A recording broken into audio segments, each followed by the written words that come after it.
হুজুর বলেন এদিকে আয়, তাড়াতাড়ি বিড়ি ফালায়। কই বিড়ি ফালাইসটা? লেংডি খুলতে চায় হুজুরের সিনে। কয় লেংডি খুলিস না, আজকে বহস হইব না, আজকে সাথে আমার জানোস না। জি হুজুর। আয় আজকে তুই বহস করবি।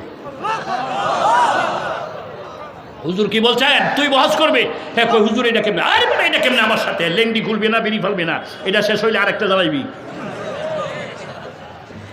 আল্লাহু আকবার কোন।